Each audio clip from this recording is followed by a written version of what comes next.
I want to tell you about my girlfriend. Tracy had long brown hair, dark eyes, and a laugh I still hear whenever I think about her. But beyond that, Tracy was a beautiful person.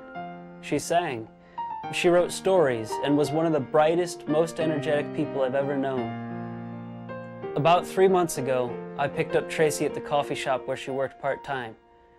We were driving to meet some friends and see a concert later that night. We left about 3:30 that afternoon. Tracy jumped into the car and threw her backpack into the back seat. I clearly remember she buckled her seatbelt. Even today, I can hear the buckle snapping into place. The drive was uneventful, and the traffic was light. We stopped at a drive-thru and ate in the car because we wanted to get there and see our friends. I don't know, maybe I should have pulled over instead of eating while I drove, but that really wasn't the issue this time.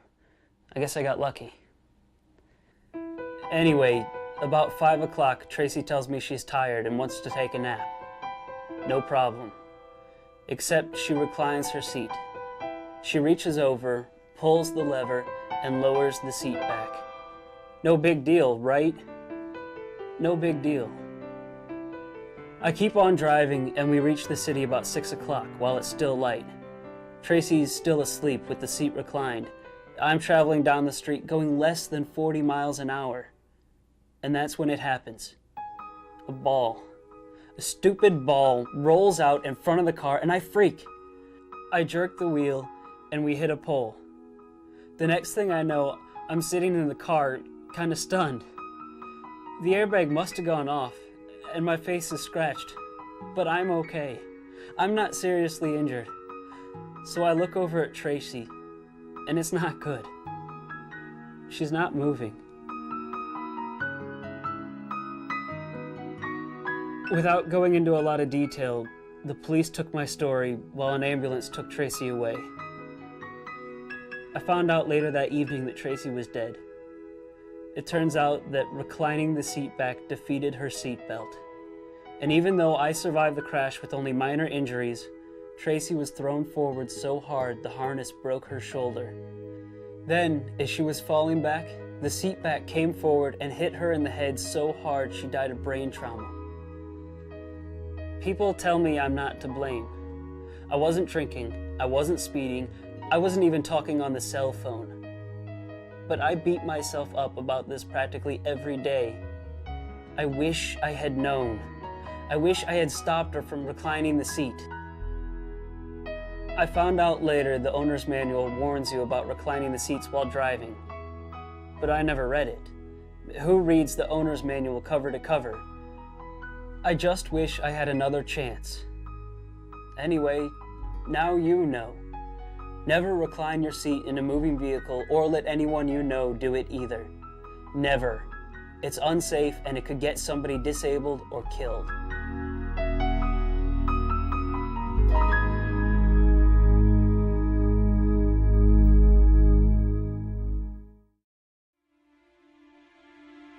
Although the account you just saw was fictional, the problem of reclined seatbacks in moving vehicles is very real. In one incident, a passenger's legs were crushed as he submarined beneath the lap belt of his reclined seat. The driver of the vehicle walked away.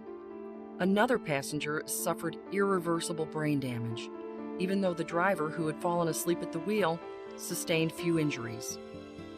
A third passenger was paralyzed from the shoulders down while riding in the reclined seat of the family car. Her husband and 3 children survived the crash with minor injuries. Tragically, the list goes on and on. In fact, many experts believe the number of incidents is far higher than reported because highway safety agencies fail to track these occurrences and because of the way these accidents are recorded. For example, in one case, the passenger's death was classified as a temporary loss of control when the driver fell asleep at the wheel, even though the driver sustained only minor injuries. Here are the facts. Riding with your seat back reclined is dangerous and may be fatal. With the seat back reclined, your shoulder harness sits too far away from your body to hold it against the seat. In a serious accident, You can be thrown forward and back, sideways into the vehicle's door pillar, or even backward through the rear window. In addition, when the seat is reclined, your lap belt becomes too loose. This allows it to slip past your pelvis onto your abdomen, where it can cause severe internal injuries. For proper protection, you must buckle your seatbelt, wear your shoulder harness, and ride with the seat back in an upright position. The Snow Angel Foundation was created by Kevin and Vicki Panabecker of St. Louis, Missouri, to perpetuate the memory of their daughter Jamie, who was killed while riding with her seat back reclined. Snow Angel's mission is to promote auto safety with an emphasis on the dangers of riding with the seat back reclined. Additional safety information and links to safety and support resource groups can be found on the Foundation's website at snowangel.org. On behalf of the Snow Angel Foundation, please drive safely and warn everyone you know. Buckle tight and sit upright.